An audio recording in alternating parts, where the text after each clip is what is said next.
Hey, listen up. We got another episode of Wise Kracks, featuring the crack man himself, Bill Krackomberger, and our co-host, John Orlando, straight from Las Vegas. Wise Kracks is your ticket inside the world of sports betting, with tips, picks, special guests, and more. Only on WSN.com. Hey everybody, John Orlando here with Bill Krackomberger live. We're live. Well, we're live here in the studio at least, for another episode of Wise Kracks. Yeah. It's good to see you, Bill. Good to see you too. Great to be here. We've got a big show today. We've got another top dog of the sportsbook industry. He's in the Sports Betting Hall of Fame, and he's the president of USBookmaking, which that's a news site. I don't know if I've heard of that one yet. Yeah, well, they're not. They don't have a presence here in Nevada, but yet they have sports books in New Mexico and a couple other places throughout the country. They're getting ready to open up a big one, Ocean Casino in New Jersey, which I'm really happy they're taking over for the William Hill book that's there. And they're taking over, and looking forward to having them. Yeah, so Vic Salerno will be joining us a little later. But before we get to him, there's lots to talk about. There's no football going on right now. Is this like a lull for you? It's there's basketball, but this is a tough time of the year in college basketball for any sharp guy I know. Up until about a week away from the conference tournaments and stuff. But yeah, it's kind of a slower time, but hey, it's literally a week away and a couple weeks away from March Madness. This is going to get crazy. It's going to get crazy. And obviously baseball is kind of in question right now. So is that kind of a downer for you? Were you? I grew up on baseball. Baseball and boxing was my two sports. So I want it from a fan perspective. I also want it from a gambling perspective. So I think we'll be okay. There's always threatening stuff going on. It seems like every year. And, the fans really got fed up with baseball years ago, too. Yeah. So they don't want to alienate any more fans. Yeah, and there's so much money on the line for both sides. You would think, you got to be both have to be motivated to work things out, right? Yeah. Hopefully we get it underway. And listen, whenever there's baseball, it just feels like the weather changes. To me, I say, baseball. Yeah. So I can't take the cold weather, man. It was so cold when I left Jersey. It was like 22 degrees the day I left. I landed here, it was 70. It's just such a pleasure to be in warmer weather. I don't understand. Sometimes we just get old, and that happens because when I was a kid, you couldn't drag me inside from snow and being out with my friends. I may miss something. I loved it. So, but you get older and you get used to the weather, and I like Vegas weather. Even though I'm probably going back from March Madness, I do like the Vegas weather and look forward to coming back here after March Madness already. So the pools will be open and stuff. Yeah, although it was freezing this morning when I left the house. I actually had a little snow flurry. Did you see that too? Today was a rarity. We were 70 to 75 all week. Right. It's like 38 degrees out there right now. Yeah, today is a little bit cold. So, yeah. Okay, you posted something. I'm moving around a little bit here. Yeah, You right. posted something yesterday. You tweeted Drake betting crazy money at the roulette wheel. 100 to 200,000 a spin. And I was looking at his net worth. So I looked at his net worth. He's worth 180 million. I'm saying to myself, wow, this guy bets like this. He can go broke. He can actually go broke. Really? Sure. If you're betting 200,000 a spin, and people on the tweet didn't realize that he had, he's betting a system where, so almost every number hits, he'll get a payout. Some of the numbers, though, were losing payouts. There's also, I think, 7 numbers he left uncovered. So like 0, 1, 2, 3. I think the larger numbers at the end. And even though it was a single zero roulette table, which is 2.63 house edge compared to a double roulette, which they now have triple in Vegas. Yeah, I've seen that. Triple number. I mean, they're really just whacking you over the head. Roulette's one of the worst games, but it's one of the best games for theoretical. You can actually make yourself look like a bigger player with an offset system, something like he was doing, but he left some numbers uncovered there. So, listen, I know he's just probably having fun, but then again, someone sent me a photo of him at a basketball game with like $1 million in his account playing roulette on a screenshot. So, wow, he may, hopefully he changes his ways and maybe. I say hopefully he changes his ways. Honestly, I really don't care. But I would like for him to employ someone like me at blackjack card counting.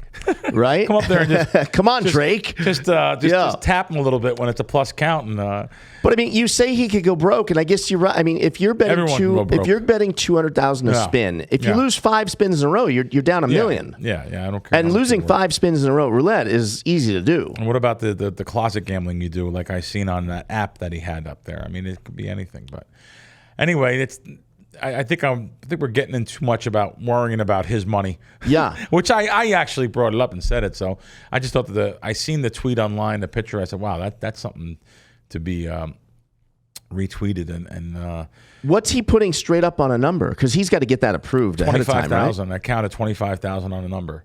So wow, that's 35 to 1. 35 to 1, yeah. So he's getting, he can get some $1 million payouts because he's covering the numbers all different ways. But the casino loves that action. Oh God, I'm surprised they even the big casino like that. I'm surprised they even take that kind of action. Really? Well, you have to have someone offset it in case someone runs lucky. Right? Because if he hits 3 or 4 numbers in a row. Kerry Packer used to come to town and win, $20 million, and they were like, oh God. That's the Australian. How do we? He's passed away now, but. I didn't know that. Oh yeah, he used to pay people's mortgages off. Waitress paid her mortgage off. So wow, he was gonna open a casino here, right? And then it fell apart or something. I think you're right.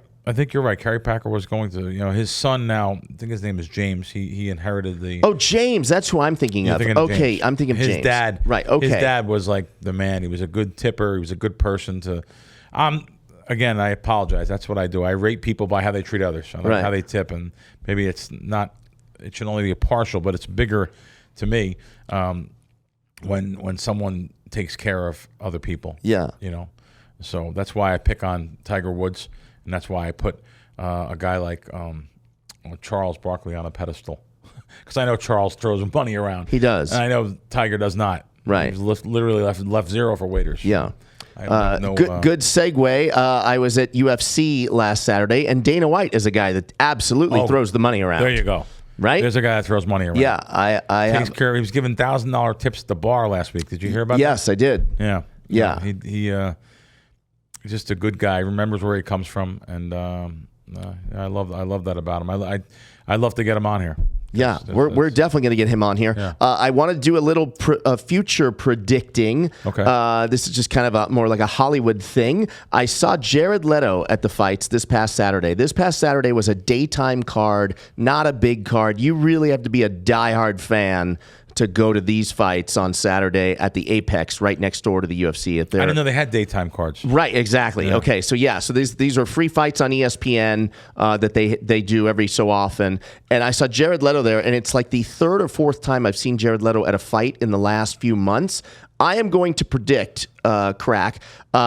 I think Jared Leto might be training to play like a fighter or something because he looks jacked too. He takes roles where he loses a bunch of weight, gains a bunch of weight. He's that kind of actor, and I just want to make a prediction on record here. I say Jared Leto will be playing a UFC fighter in the near future. That's my thoughts. I don't know. Wow, cool. Well, I don't know. Would I win for that prediction, Crack? I get nothing. Looking at some stuff. I get nothing but a pat on the back, right? Cool. I just wanted to remind everyone, Crack, that even though football is over, it doesn't mean the winning has to stop. They can head on over to crackwins.com or download the app on Apple or Google. There's sports going on 365 days a year, right? Yeah, we're only a couple weeks away here from March Madness, which I love the first 2 rounds of March Madness. And it's not only that though. We have golf, we have NBA, WNBA is coming too. So I mean, baseball. Real excited though, so look forward to that. I remember last year you hit some good ones on golf. I remember golf was like you had a good golf season from my recollection. Looking forward to. I usually go to Hilton Head every year. It's the week after the Masters. I'm looking forward to doing that this year. I actually may even go to the Masters on Wednesday and Thursday. It's out of control. The prices of these badges, they're called, out of control. The daily badge, which is minimal money. I say minimal, a couple $100. They're selling anywhere from $1,000 to $5,000 a day. Really? Right now, you can't even see online. I think the lowest price I seen was $2,900. Why do I assume you're comped everywhere you go? No, I'm not comped. Really? Yeah. No. I think you probably could be, but you just don't. You don't like to. Oh no! make If the I call. if I could save $2,000 or $3,000 on a ticket, yeah. As a matter of fact, Casey Kerr, that's what I was thinking. Our guy Casey, every year has offered me tickets. It's an open invitation. So I hit him up the other day. I said, you know what, Casey, I may take you up, but of course you can't tell someone 6 weeks, 8 weeks ahead of time you're coming to the Masters.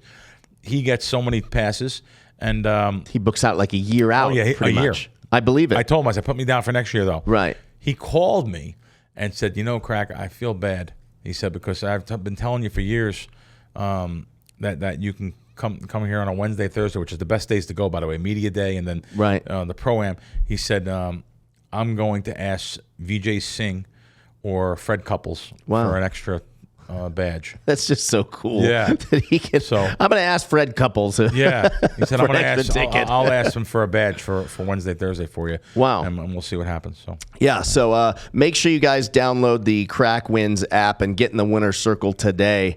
Also, after you do that, be sure to head on over to WSN. There's plenty of bonuses for New York State, Caesars, DraftKings, FanDuel.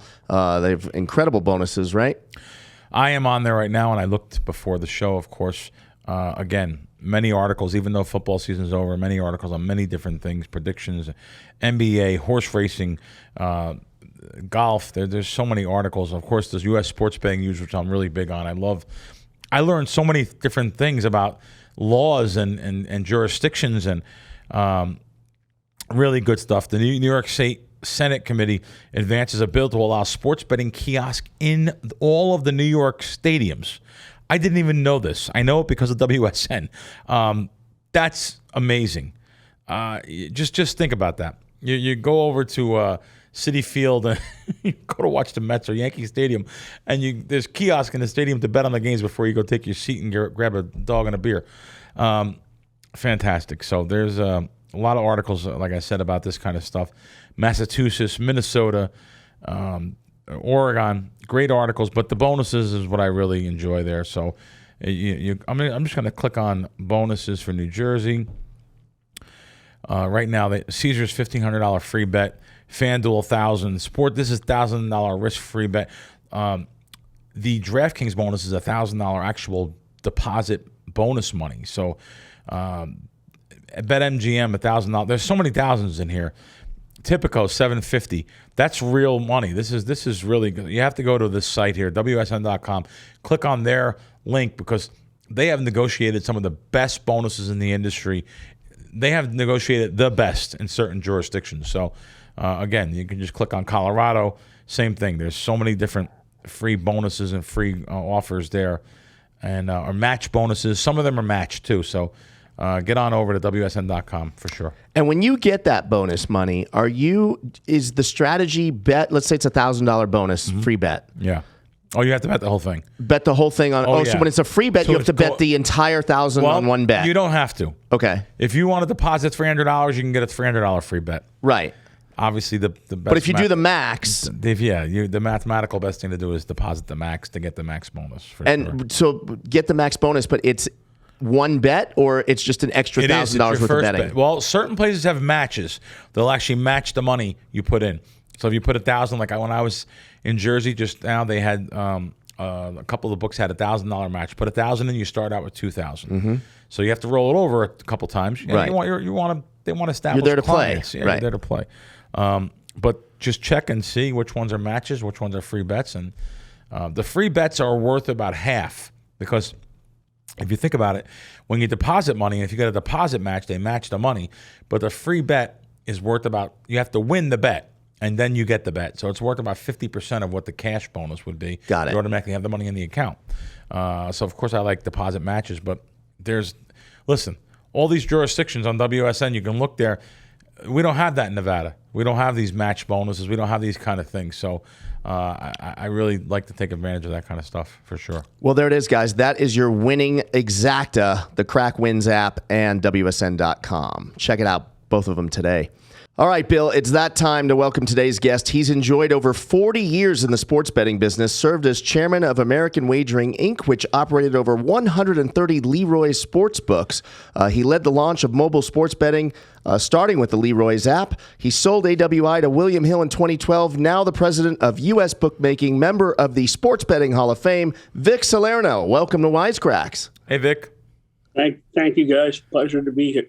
Good. Nice to see you. You know, Vic, literally not an hour goes by when I'm not engaged with a mobile gaming app somewhere. In fact, I actually started my own. I partnered up with a team, created my own Crack Wins app. So I'm an app guy. So it looks like you were really on the forefront, though, of the mobile sports betting.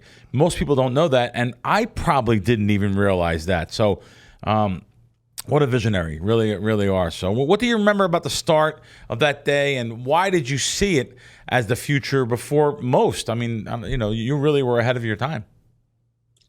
Well, I saw the other apps, and what I thought is, how do we apply this to sports wagering? And then we got started. We had a pretty large technical team, and they felt that it wouldn't be that difficult to do. And at those times, around 2010, the BlackBerry was a big thing, if you remember going back. And we started with a BlackBerry application. And the problem with BlackBerry is every 2 weeks they were coming up with a new model, a different screen, different size. It was really a pain in the ass, to be honest with you, because we had to then adjust it for the screen size and everything. Then the next one was Apple, and Apple was easy because it automatically adjusted to the screen size. And then, of course, we went to the next app, and it was easy from then on. The biggest problem was I failed in not patenting it for sports wagering. And from then on, everybody got it, most of the places. And it was only in Nevada then. And most of the locations here, the sportsbook, took our application and we licensed to them. So that's how it started. Wow, so that became such a big business. It was actually probably rivaled your bookmaking end. Was this technology end? It did, Bill. Wow. It was. Excuse me. It was difficult. We had to actually go up to Cupertino, to Apple headquarters, and we were the first one that got a legal sports wagering or any kind of gambling operation approved by them, because Apple's model was they would get part of the advertising. Since we didn't do any advertising, there was really no income for them. Then Apple was afraid that they were going to be liable. If a big parlay hit or something like that, they felt that it was going to be very liable. So we went up there. We were the only ones in a coat and tie. Everybody else had jeans and T-shirts on. And they were all very... all these technical nerds. Yeah. Unreal. And we spent about 3 hours in a big whiteboard and telling them that, first of all, we were regulated by the Nevada Gaming Commission and Board and had reserves to avoid things that they were talking about. And then in addition, we were regulated by the SEC, since we are a public corporation, to get them comfortable with allowing us to do this. Wow. So I could just picture you, a street bookmaker from Nevada, up there in Cupertino with all these Apple guys, and now you're trying to explain things. I'll tell you, that must have been so difficult to explain to these kids in the ripped jeans and the, how they're not going to be liable if someone comes in and hits a parlay. That's amazing. It's amazing you even got that meeting. Usually they're so afraid to even talk to you. Yeah. You know? Oh, yes. And they had a big whiteboard there, and we put it all across this whiteboard and everything. And then they started to erase it and said, no, don't do that. Let us save it for you. They said, there's no problem. This whiteboard records everything, and we already have it saved. Wow. So the boards were so advanced that you write something on it, it automatically downloads to a computer or something. Wow. Exactly. Wow. What a campus. I mean, they have gourmet rooms up there and everything for their employees.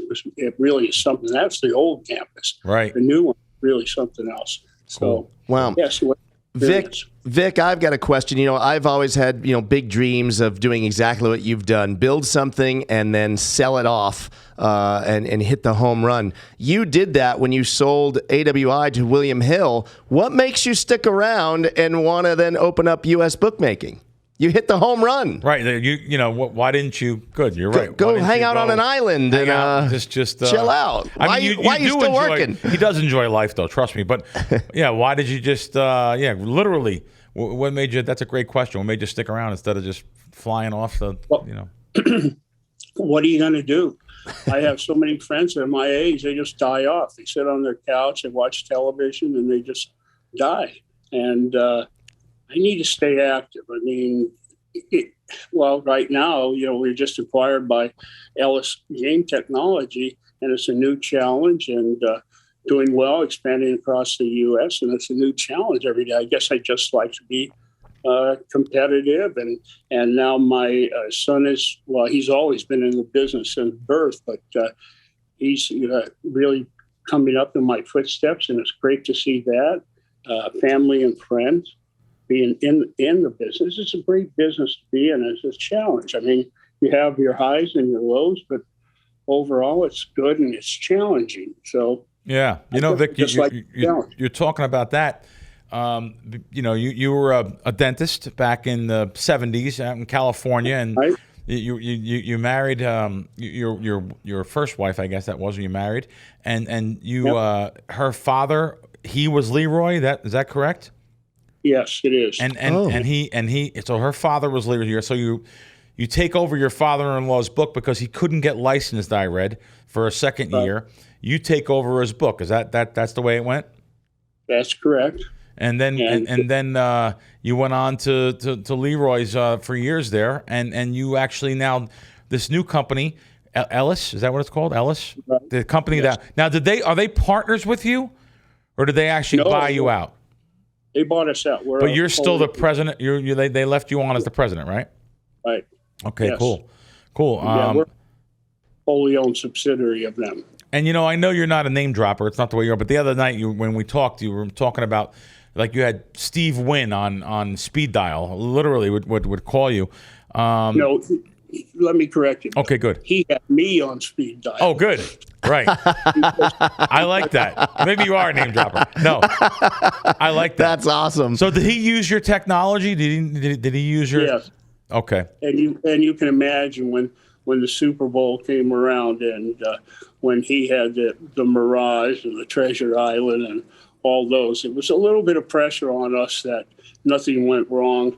And to have Steve Wynn call you and say, what the hell's happening? Well, we were very fortunate. We had a good platform and things went well for us. He didn't have to call me very often, so I got you. But I say I miss the old days. My first time here was '93, so you were here in the '70s. What? Yes. Don't you miss that though? Don't you miss the old days and the way it was, or of course you have more money now, so I guess maybe you really, of course, like now better. But that happens with everyone as life goes on, hopefully. But the old school ways of Las Vegas, the old corporate, the way it is now, corporate ways, everyone's paid to say no. No one wants to make a decision. Everyone's scared. Don't you miss the old days when you just go in and just say, this is the way it's done and that's it? Oh, I was doing that yesterday with these new guys. So, yes, good. Yeah. But really, that's a problem. Nobody, everybody wants accountability, but nobody wants to be accountable. That's today. And everybody's afraid that they're going to make a mistake in the corporate world. And that's why we have people like Robert Walker that used to run MGM Mirage and Stardust and everything. He loves working with us. He loves to be able to come in and say, let's do this, let's not do this, and not afraid. And it takes too long to do things. Today should be faster than it was, but it takes longer to get things done than it ever did before. So that's good. You have like Robert Walker and your son. Your son's been around. I first did when Jimmy Vaccaro worked for you. I was in some of the contests down there at the Riviera. I guess it was 20, maybe over 20 some years ago.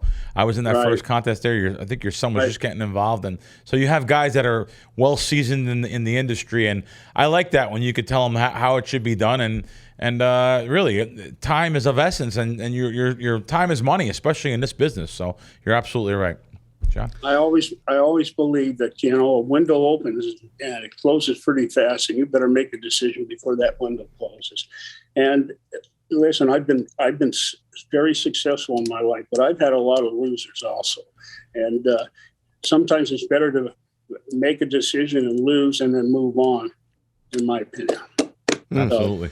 Vic, I mean, sports betting has absolutely exploded over the last couple years, as you've seen and witnessed and been a part of. Did you ever think that, going back to handwritten tickets, that it would get to this point where sports betting would be not only so popular, but so widely accepted now, where, it used to be viewed like you were a degenerate, where now, I mean, even, Major League Baseball, NBA, NFL actually embrace sports betting? They always did, John. It's just that they wouldn't admit it. I mean, we were the lifeblood of their income. People betting, I mean, going back years, why were people in a blowout game sitting at Madison Square and the game was blown out? They were still screaming at the end. It was because the total was still in play. And the sports bettors have always been out there. People just didn't realize it. And, I mean, the NBA went through some terrible seasons with terrible product. Not that their product's that much better now, and they better do something about these teams rolling over and trying to get better in the draft. So they have to address that real soon, and so does the NFL. It can't be the way it is now, or their sports. I mean, there's no integrity. They want an integrity fee from every bet that's placed. And now they're even looking at being partners with bookmakers. What could be worse? I mean, that's the hugest conflict I've ever heard. Can you imagine if I owned an NFL team and it came down and we're on my team's on the 1 yard line and all of a sudden they fumble and going in for a winning? I mean, they'll tear down the stadium. They'll come after me. It's ridiculous for them to be involved in that way. So, Excellent. It's rare that I get to talk to someone like yourself here on the show that goes back as far as you do in the industry. I want to blow John's mind away here. So back in the day when you first started here with your father-in-law's sportsbook, it was all handwritten tickets. Am I correct? So yes. This is before me, so I don't even know. I'm guessing it was like a punch from what I'm hearing, a stamp that would get or a 3-part ticket, some kind of a handwritten ticket. I would think automatically there'd be corruption and there'd be leakage and there'd be so many people trying to steal and pass post and, tellers that were in with the customers, managers even that were in with the customers. I would think, now I don't know this, I never really was told this, but I would think it's almost inevitable. Or was that, the element of these casinos are still run by the boys back home a little bit and you may get a broken kneecap if you get caught? How did it work back then? Well, You're right. I mean, we had machines that you had a hand crank and you crank out a triplicate copy. One copy would go in a lockbox and would go to audit. One we would have. The second copy we would put aside. The third copy or the first copy would go to the customer. And then we would have a clock time stamp that we would stamp at what time it was written. But there were so many ways to cheat. It was unfriggin' believable. The timestamps, they would write the ticket and they would hold it. They would unplug the time clock, and then after a race or a game was over, then they timestamped it. So they would pass post us that way. Also, especially in horse racing, they would write a bet for $10, and if it won, they would make the one of 4, so it would be $40. Oh wow! Then the cashier. We were just talking about this. I don't know if it was you, but somebody else, and I was explaining how the cashier in those days, the cashier had to calculate the ticket himself. So if you had a parlay, especially with a lot of money lines in it in baseball, if you didn't know how to calculate it, the cashier would calculate it. And of course, it would come out he would calculate instead of being $120, it would come out $115 is what he'd pay the customer. Then he'd keep track and keep 5 for himself. Oh my God. Oh, wow. That's unbelievable. No. Wow. these things happen all the time. And the way that I figured out what he was doing is he was going bald, and all of a sudden he was getting hair plugs. And I mean, hair plugs were very expensive in those days. Sure. I guess still are. I'm going to need them here soon. But and he was getting them. And I said, how can he do it? He's making. They were the highest paid employees were cashiers, and they were getting maybe $5 an hour. Everybody else was getting $3, and all of a sudden he was getting all these hair plugs. How could he be affording it? And so Side money. then when we were, we started auditing and found out what he was doing. And that's just when computers had come out. I was very interested. And then, of course, my son was at the age with the young kids, and they knew how to work them. So he encouraged me to learn more about them. And that's when we decided, and I got lucky and found a programmer who partnered up with me. In fact, it was myself, a guy named Jared Leto, and Jim Feist. And this program Jim Feist had, and in those days, if you remember, Jim was selling picks, and he would sell them by the number of calls a customer would make. If you made one call a day for his picks or his lines, you paid $10. If you made 2, you paid 20. And if you made more, but he had a hard time of knowing how many times John called in or how many times you called in. So he developed a way to know how many times the customers had called in, and this programmer did it. And then he referred him over to me, and this programmer is a great programmer, but he didn't know anything about sports. He's from Pakistan. He didn't know the difference between a daily double or a double header. So, Right. we sat across from my desk from him and started from scratch. And I taught him how to calculate parlays and all that, and he put it into the program. And then, holy crap, when we got to listed pitchers and stuff like that, that was very difficult. And bringing out how to calculate it, money back. It was very difficult at those times. So that I got very lucky a couple times, and that changed our whole business. And of course, we were the first to go to the gaming regulators with that. So we were able to set the bar for everybody that came after us, and that made the relationship between us and them very good, because they needed that. They didn't know what was happening in sports bets, whether people were paying the right amount of taxes or not. So that was great. Wow, great. That's you answered one of my questions I was going to ask about the I'll call him the Pakistani whiz kid, right? I mean, is he still involved with you, Vic? Is he still involved with your company? Is he still around? No. He just programmed me. Still here in town. Oh wow. So, okay. Yes, he's still here. Yeah, no, great.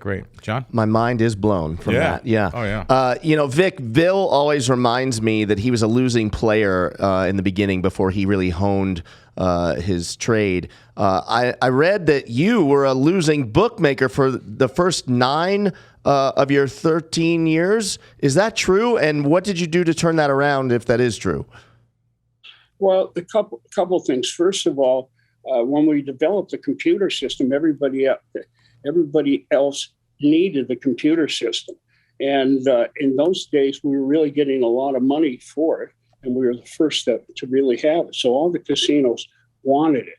So, and you have to remember, in those first 9 years until Senator Howard Cannon, we were paying 2% of every wager, whether it won or lost, to the federal government. And that is really... That's incredible. Really, 2% hold, no matter what. No matter whether you won or lost. So that was really a bad handicap. And then I remember he called me just before Christmas, and he said, we got it reduced to 1/4%, which was tremendous. I mean, we were paying like $30,000 to $40,000 a month just in that tax. Wow. So that's the main reason we were losing. I mean, you have to pay that, plus you still have your staff, your rent, and everything else to pay. So that was really bad. And so after that, we had enough margin to start making money. But really, I took all the money we were making that Jim Feist and Javid and I were making. I took my share and put it back into keeping the book open. Then they changed the law where you could run books in other casinos. So that led to us winding up running more than 130 different locations. So that's how we really survived in those days. Wow. Vic, my last thing for you here. Well, a couple things. One, you're going to be in, when I go back to Jersey, which is a lot during football season, you're going to be in the casino I hang out in. That's where I hang out. William Hill's there now. William Hill's out of there now, and you're in there. Ocean Casino, which I think is the best place in Atlantic City. So you're going to be in there in the next couple weeks. Is that correct? We'll be in there next week on Tuesday. Wow. So you'll be booking there next for that. That's great. Now, so when you say you'll be in there, now is it going to be? Are you going to have kiosk in there also, or is it just going to be over the counter right now? No, it'd be kiosk and over the counter. Right now, what Oceans has is they have William Hill, and then they're online. They're still under contract for another year and a half for their online application. Okay. So what we hope is we do a good enough job on the retail that they'll then let us also take over the online is the plan. Now, Bill, they're remodeling. I know you're disappointed to hear that, and I was too. I thought it was a great book. Yeah, I like the way it was. But they're taking the risk. We get part of profit, and we get a guarantee even if we lose. And they want to be big. I think I told you this the other night. They want to take big bets, and that's fine. They got Robert. He's taken a few big bets when he was at the Stardust in the Mirage. Yeah. So he'll be the risk manager for him. I'll let you know how he's doing in about a month because I will be there for all of March Madness. So I'll let you know. So it's exciting. I think we're only. I try to talk them out of this, but what do I know? They're only going to have two writers and two kiosks, and I tried to talk them out of that, but. During March Madness, that's going to be real tough because I'm there every Sunday during football. I see what's going. I see the line, and you know what's the worst thing is? You know how people are. They bet last minute. I see people get shut out. Now they are pretty good though. They had about 4 tellers there, 3 or 4 tellers there, and the managers are going to get bustling up to the counter. So 2 tellers is going to be tough during March Madness. I tried to get them to hire your guy, but that it's up to them. And yeah. No, they had a previous manager that I thought was pretty good with customers and moving lines and stuff. But I get you. No big deal. We're all good. My last thing, I'm a giant movie buff. That my life is old movies like Casino and Goodfellas, of course, The Godfather. Yep. One of the scenes in Casinos when Joe Pesci and Frank Vincent, they go in as the Nicky Santoro and Frank Marino character. They go into one of your books. The old Leroy's downtown, and they say to the bookmaker, they grab the bookmaker, and he says, "Hey, what's going on?" I thought it was laying it, and he hits him in the head. That's was that your old hub? That spot? Yeah. The old downtown. Boards, oh man, I love that scene in Casino. It's just so cool. Oh yeah, I have a little thing frame, the contract that we signed with them, and a picture of it. So were you there that day? Were you there? Oh yeah. But they wouldn't let me in. So it was good with Scorsese and everything else. He had his dog with him. It was fun. Oh, good. Fun stuff. One other thing, I don't know. Did you ever know Herbie Hoops? I know the name. Sure. Yep. Yeah. He was working with you guys down there, right? Yes. Without him, I probably wouldn't be talking to you now because. Wow. I mean, I knew a little bit about bookmaking because I booked from the time I was in dental school, running cards and all that. But Herbie, he really kind of adopted us downtown, and he was good friends with Bob Martin and Jack Franzi and all that. So they would always talk, and that's why he always put up a good line for us and helped us through. And of course, he really knew basketball, especially college basketball, but he was the best in boxing also. So I heard that you mentioned in some of the greatest names of all time. Bob Martin, of course, Pittsburgh Jack. I knew him also. I didn't know Bob Martin, but I know Herbie Hoops was a big name back then. And so you're saying he got you through the basketball season in boxing because he had an insight, whether it was through contacts or himself, that just put up a good line and was able to keep you in business. Well, yeah, and he did a lot. He did a lot for Roxborough too, because when Bob retired, Bob Martin retired, Roxy took over. So Herbie was right in between those two guys, and they would talk. They would talk in the morning, and Herbie just knew, and he also saved us with a lot of guys, and knew all the people, all the wise guys, and. He told the wise guys, "We'll take a bet, but just don't keep pounding us," and things like that. That saved us. So he was really a great guy. Wow, good stuff. It's funny when you go through life, who changes your life, and at the time you don't realize it, but. Yeah. I never thought that it was someone like Herbie that you actually made a statement here. You said maybe you wouldn't even be here if it wasn't for Herbie. It's very true. Wow. So, people that impact you. That's great. As you get older, you'll appreciate people. You say, "Geez, if that guy hadn't did that, I wouldn't be here." And I'm sure you have people like John has in his life. Yeah, of course. Well, Vic, you look great. You're still going, and it keeps you going. I see you all the time over there at our little spot there, Tuscany Grill up in Henderson there, which I love. Mike and Lou, the old time guys there. John, you met them. Yeah, I love it there. That own the place, and I love going in there. I enjoy. I'm an old throwback, so I enjoy going into places like that. And it was a pleasure to meet you, and I'm so glad we're friends now. I really appreciate you coming on. No problem. Now, my son, John, John, so he'll be back there. He flies out Saturday night.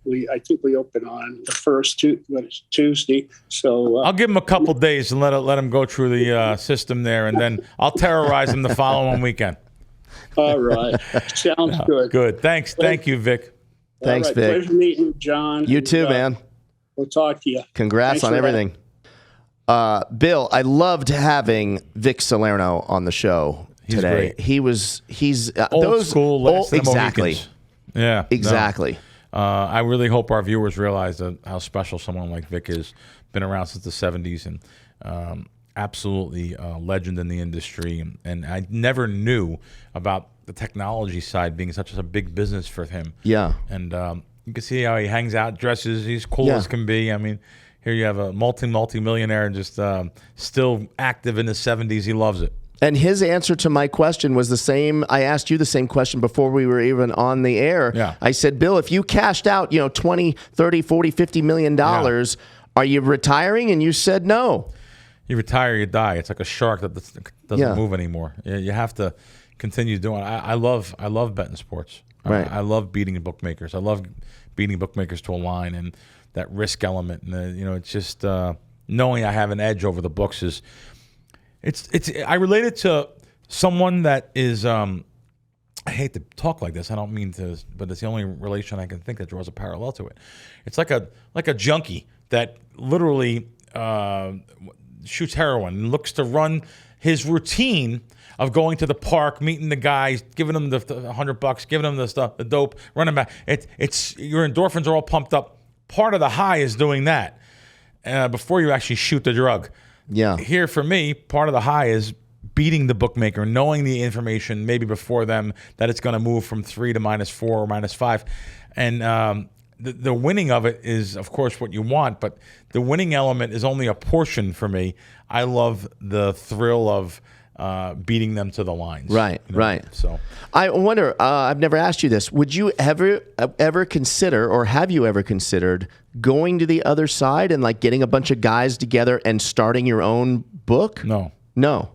I mean, it's so competitive now, and I don't know how people jump into this field now. It's just so difficult to be on that side of the counter. with all of the tax elements and the your payroll, and I think listen, everybody loses. In the end, most people lose. 95, no, way wrong. 99.5, I was going to say. Everyone loses in the end. But there's so many hurdles you have to overcome to be a successful and profitable business. I mean, just look at the books out there, the biggest books in the world. They're just not profitable right now. Look at like a DraftKings. Their stock's $17. I mean, it was $75 a year ago. $17. Wow. I mean, it's so... The customer, they're all fighting to get the same people, fighting, right? They're all fighting. And listen, the business is not as big as it is to have 20-some sports books in New Jersey. They have 21 sports books, something like that in New Jersey. I don't think the business is big enough to have 20-some sports books. So in the end, I think you'll have market saturation, and you'll have the bigger books swallowing the smaller books, or the smaller books just going out of business. I think just last week, one left New Jersey, one of the sports books. So really, already one closed already. So that's literally been what, 6 months? No, a year. It's been a year. Years, okay, couple years. But they were only in business maybe a year and a half. Wow. And they just. I'm looking at a place like Wynn. They had a valuation of $3.5 billion, $3 billion on their mobile technology platform. I read it was worth $500 million now, $500 million. I mean. You have to be with the big boys, and they have so much marketing budgets that's ridiculous. It's ridiculous. Every other commercial in places like New Jersey and Colorado and everything is DraftKings, FanDuel. That's just it's hard to believe. So. Well, another fun show in the books. Any parting thoughts? No, not really. How about your charity you want to talk about? Oh, yes. I'm glad you brought that up. So next Friday on March 4th, I'm doing my third annual 24-hour Action Junkies live stream. I podcast. I don't even know if you know this. Oh, wow. I do 24 straight hours, me and Adam Lieberman. I knew you did it. Yeah, okay. Oh, good. Yeah. Maybe we'll get you on next week. Sure. Are you around next Friday? Even if you can't come in, just zoom in for 20 minutes Are you guys going to be in here? Yeah, we'll be in here. Oh, cool. Yeah. We'll be in here we start at 5 a.m.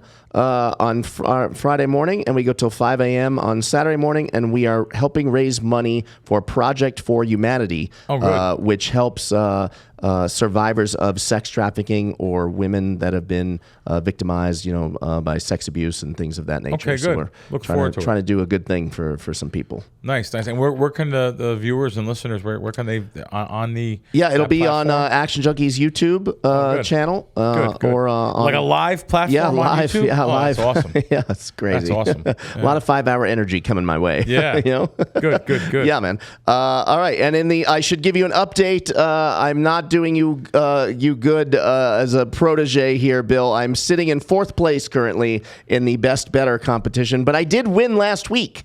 I had a winning week, but it was another fluke. I don't know basketball, and they make you bet on a different sport every week. So last week we had to bet on NBA All-Star, which I know nothing about basketball, as you know. But that was a good line too. It landed right on the number. I hit not the number. The total landed right. Like, oh, did it? Oh God, it was. They lined the game 231, and then it went up to 235 and landed right in the middle. 232, I think, was the final, or 332. Was it 330? I think it was 332. So I hit a prop bet on Patty Mills hitting both Gatorade 3-point shots. Oh, that's it was plus 900. Wow. And I did it for like $50 or something, and so that catapulted me to win the week. But I'm in 4th place. I wasn't last, so I'm climbing out. I climbed out of the cellar, so there's still time, Bill. There's still time. Oh wow. Yeah, no, I want to. Let's see what that final score. I think it was 320. I think the NBA. Of course, I don't have it in front of me, but I think it was 325 or something, and it was unbelievable. This is how good the lines are. The bookmakers opened that line at like 321, and it went up to 325, and it literally landed like right in the middle. And the game landed on 3. I think it landed on 3. The game. I didn't bet it. I didn't watch it. I didn't watch it either. I did see video of Michael Jordan stepping in, walking into the arena, and everything stops. I mean, he's still the GOAT. Yeah. The game was 163-160. So literally right in the middle, and the line was 6. I mean, it was to have a line of 6 and a total that big back and forth, and for it to be so close. Boy, I tell you That's what. probably the best All-Star game, though, out of baseball, football, basketball. Yeah. I think NBA's All-Star game is probably the best, right? Yeah. No, I mean, Football's I don't watch it. terrible. I'm a baseball guy, so Yeah. I really don't even watch too much NBA. I'm not a big NBA fan. So. Yeah, I'm right there with you. Yeah. All right, well, good. hey, let's do this again next week. All right. Thanks, All right, guys. gang. Thanks for watching. We'll see you next week on Wise Kracks.